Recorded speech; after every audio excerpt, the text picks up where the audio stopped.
I'm a DMV native, graduate of Parkdale High School. I have over 20 years of consulting and, always taking the desire to help others with me. So I was the subject matter expert for one of the United States Treasury strategic plans. I helped get Detroit Public Schools out of receivership, consulted for Marriott, Ritz-Carlton. A lot of these things I actually did with the good brother Tommy. Two-time best-selling author, one book called The 7-Day Business Plan, the other called Raising Founders, which is my manifesto, and I have some of those here, on basically how to teach our children to be business people from a young age. Award-winning entrepreneur, like I said, ethical hacker turned purpose builder, founder of Raising Founders. And again, I do believe that in our community, there is not a problem that does not have an entrepreneurial solution. And I didn't even say financial when I said an entrepreneurial solution, because the entrepreneur is the one that sees the problem, takes the risk, and makes it happen, and grows it, and sees. And I see every time I look at every problem, whether it's education, whether it's environmental, if you have people who care about that problem and are willing to put resources behind it, then we can make that happen. This is what people think my resume is. So Network Solutions, I consulted with them, National Council of Negro Women, United States Treasury, Exelon, Pepco, a whole bunch of places that I've done over the past 20 years. That's what people really think my resume is. That's cool. See what my real resume really is. It's these young people. It's when I'm able to show up in schools and let them see themselves. They look at me and sometimes they see themselves. I tell my story personally. My mother didn't graduate high school until I graduated college. My dad was in and out of jail when we growing up. But one thing that they did not do was let me have excuses on not to succeed. They pushed me and made me make it happen. And I do the same thing with these young people. That young man in the middle, I have him there because he actually was kicked out of traditional school, put into a alternative school.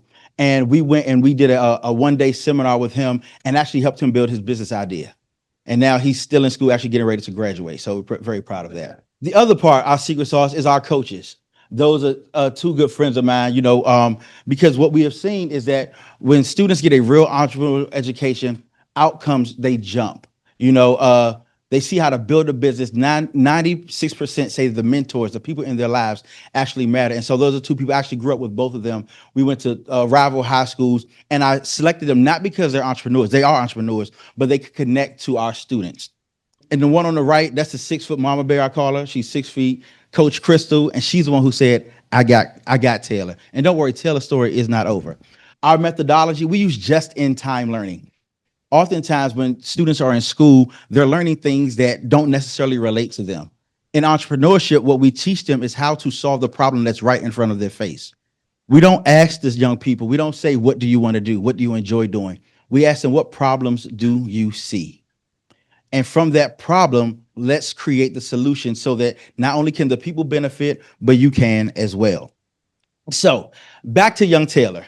She keeps showing up every single day. She's building relationships. She's building community with others. She's continuously working. She has zero excuses. That's the one thing I don't know who they are when they're walking through the door, but we teach everybody the same. I say, I don't have children.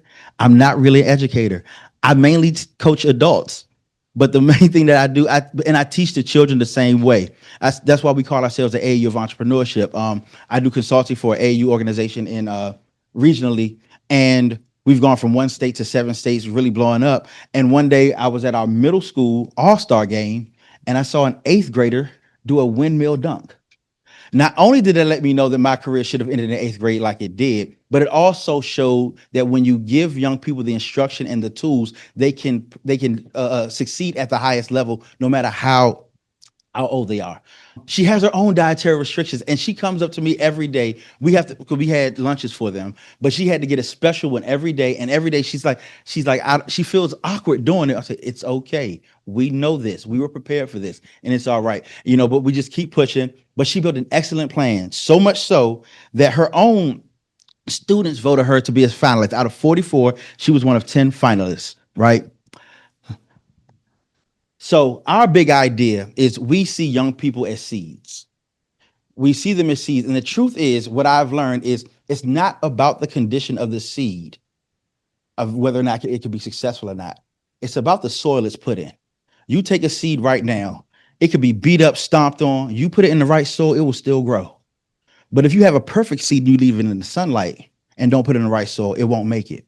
So our goal is to build the soil use that the fruit can come out of.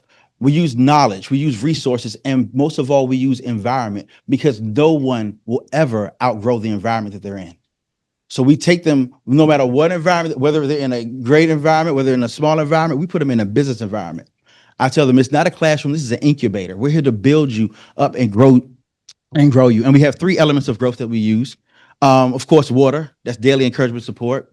We give them the resources, the knowledge, the exposure.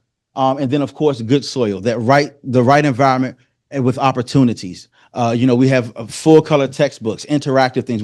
Yes, we are teaching them artificial intelligence, AI, which is a heavy part of what we do. We give them, we give them websites, sales funnels. I have a whole agency that works with them. And one thing, because we want them not just to be business owners, we want them to be employers, they all get a virtual assistant too, because I want them to not only know how to do for themselves, but also give instructions. So we actually provide them with that as well.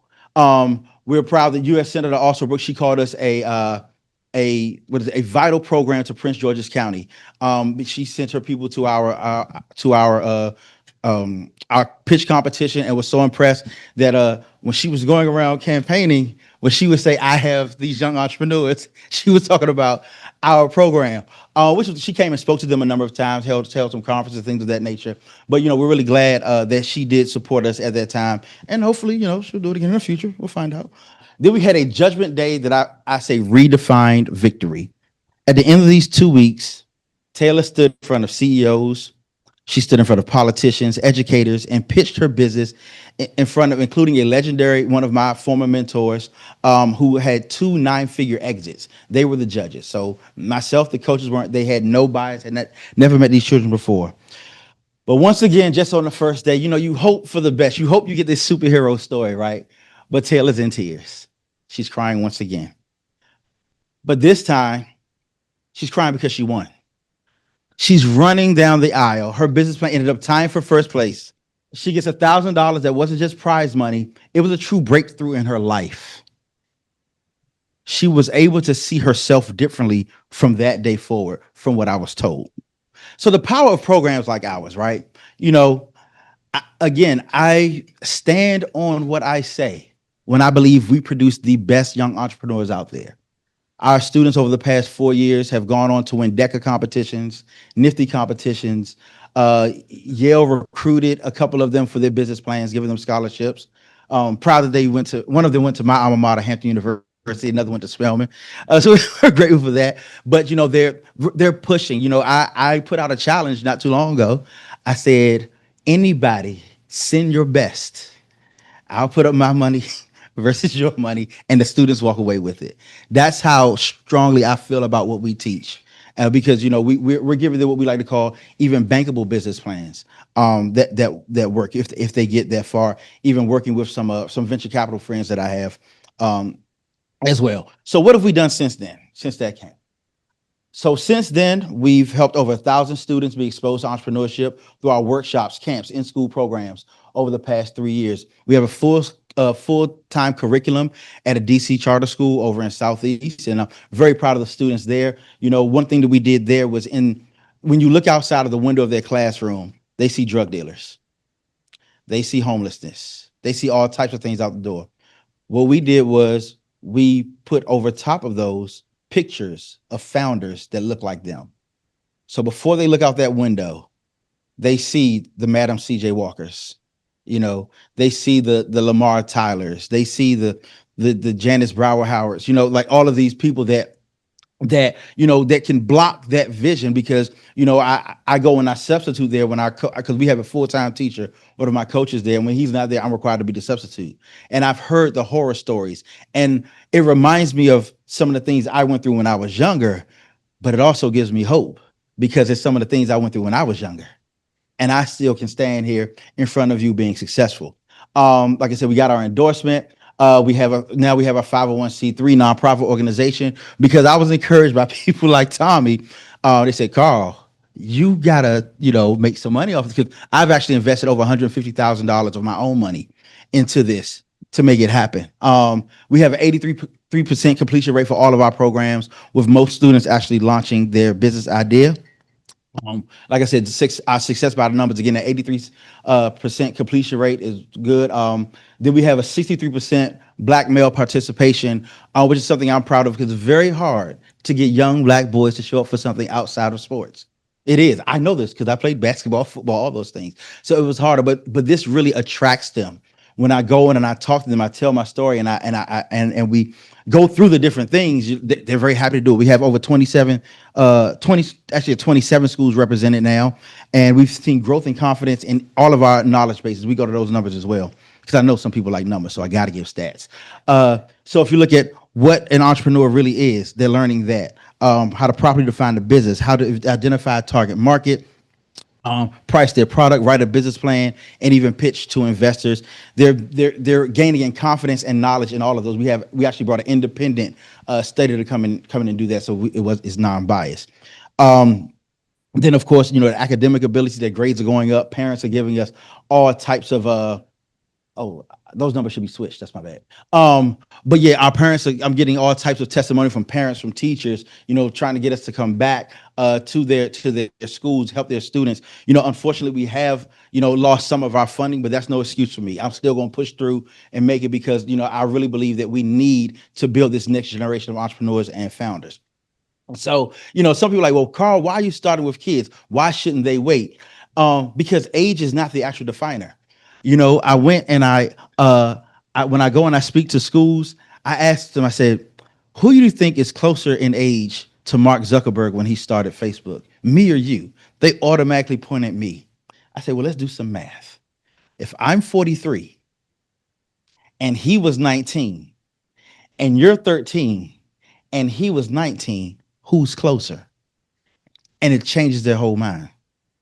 It changed their whole mindset. Then we have Mosiah Bridges, who started Mo's Bows at 9, had an NBA licensing deal at 15. Michaela Uma, Me and the Bees, who now is reaching $1 million valuation on her business, and Gabrielle Goodwin, who patented her own bow at 7 years old and turned it into Gabby Bows. Her hashtag is 6 figures by sixth grade, and it just so happens she's now joined Raising Founders as we're calling her our CEO in residence.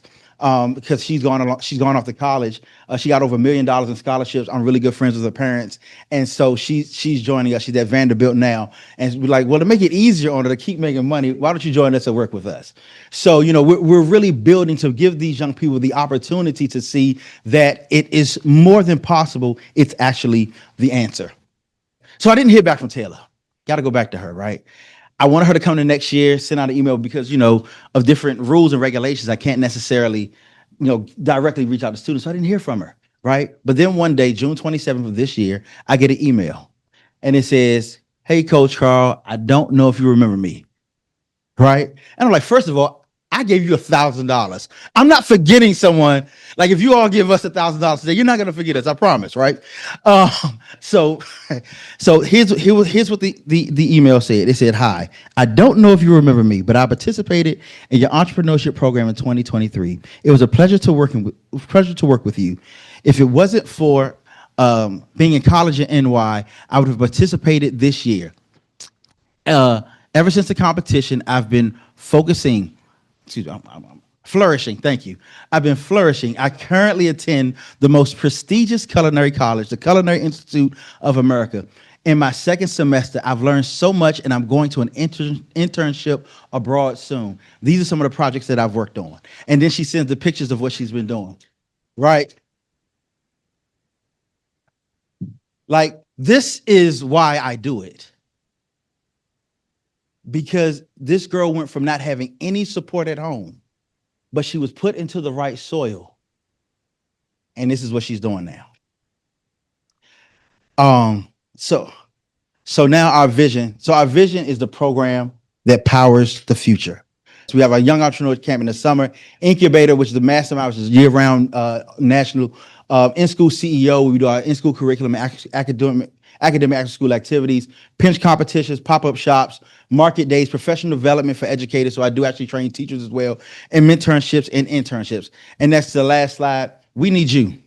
I have no problem asking and letting you know.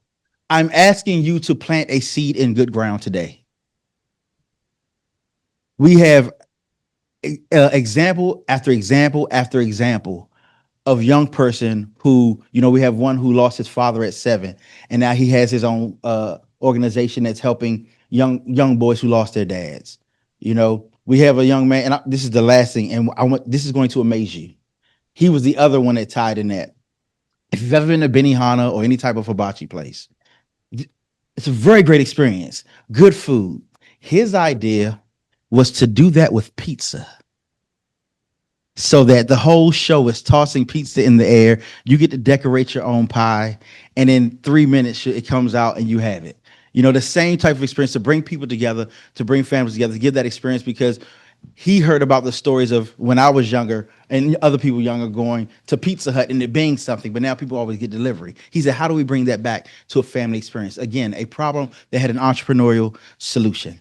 So if there are any questions, comments, concerns, speculations, they say the best time to plant a tree is 20 years ago. The second best time is today. But when you sow a seed into a young person, you are sowing a seed 20 years ago today. Thank you. Hi, thanks for your presentation, Carl. Thank you. I'm a commercial real estate agent, and I sometimes represent entrepreneurial people when they look for migrating from a home-based business to a brick-and-mortar establishment. Often, they're not taken seriously. They often do not have good financing. Sometimes they say, oh, I'm going to get an SBA loan. And I cringe at that because I can't stand the SBA. Basically, time kills deals, and the SBA doesn't understand time. Now, one thing they've told me on occasion is that they'll get the loan from the SBA if they can just get a signed letter of intent. It's not a non-binding type of document from the landlord. My question to you is, how can your organization help landlords work with entrepreneurial people in a non-binding way to give them a shot to expedite their SBA process? I like that.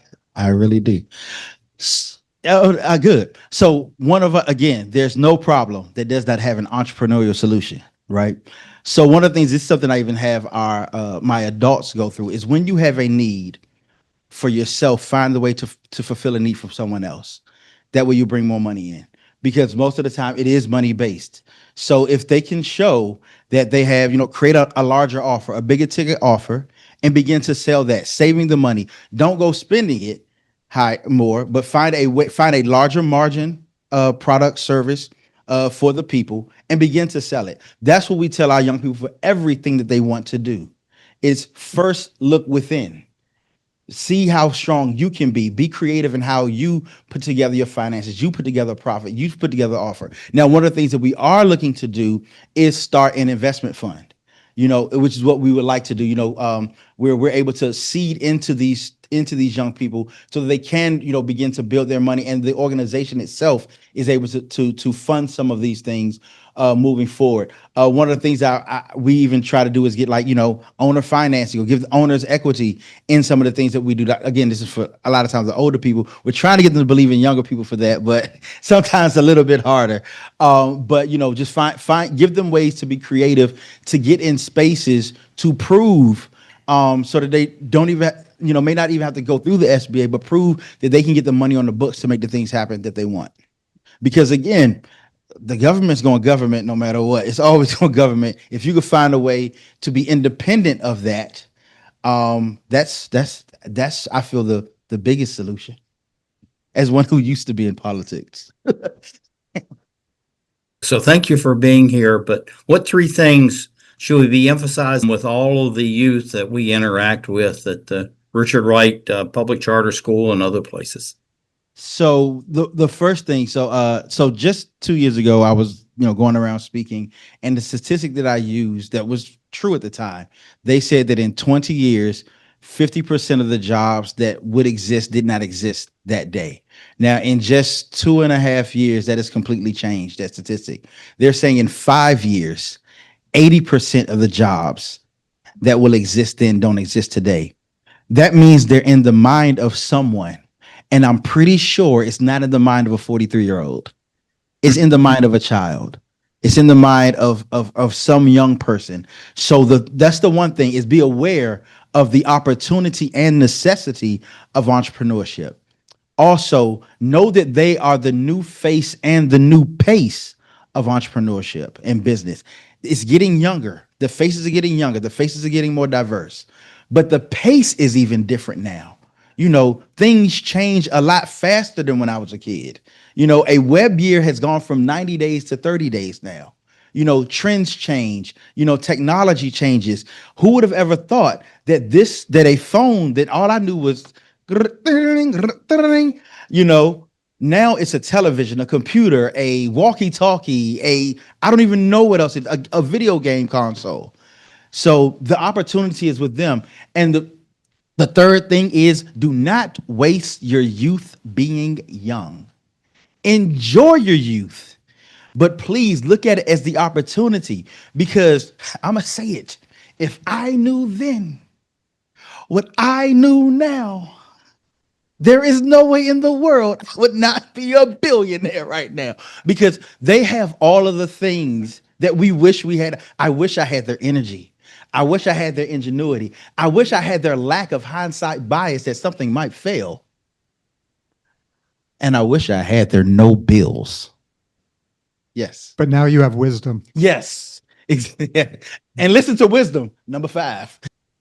Do you work with other groups with these students? Because when I was thinking of Taylor, I was thinking of in Arlington, there's a place called Kitchen of Purpose, and they have an incubator program that's free where she can go in there and they'll teach her how to get the product to market and then allow her to use the incubator kitchen for free after she's graduated to actually produce her product and get it out to market. So I didn't know if you work with groups like that or direct people into other things after your program or during your program. Yes. So collaboration is one of our ethos of the organization.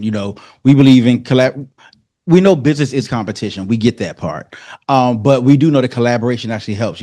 We've helped 1,000. There's millions out there. So yes, we definitely do that. We're actually partnering right now with an organization in Baltimore called Ashland Community Development Center, and they actually do agriculture.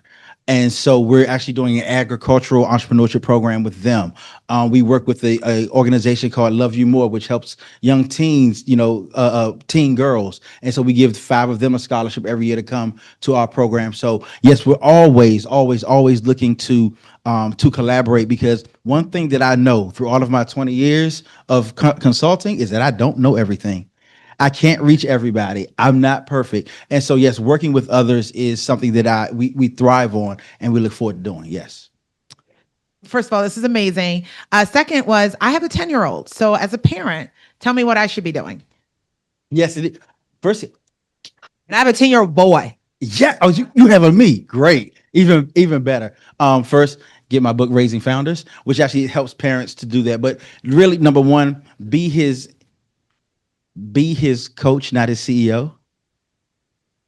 Allow him to fail, but don't allow him to quit. And really help him to see that he's solving a problem, not just doing what he wants to do. Help him to see it through the lens of problem solving. Because number one, problem solving gives someone a deeper commitment to what they're doing than just, because they see others as the priority as opposed to themselves. And just let him know he's not too young. So we do collaborate, and just communicating with each other is something we're working on as Rotarians. And you can see it. You can see it. And I told you that you wanted to give my folks some time to ask some good questions. Now you know why. All right, so come on up. We got something for you that has to deal with a seed, planting a seed. We're actually going to plant a tree in your name that you can one day take your students to see, because this is going to provide shade for your students more than you. You know that, right? Yeah. At 43, you know that, right? I do. Okay, all right. Yeah, well, 65, it's confirmed that I'm planting for a shade for someone else. But it's all good. This is what it looks like. And true, make sure they don't spend all their money. Yes. Teach them to save.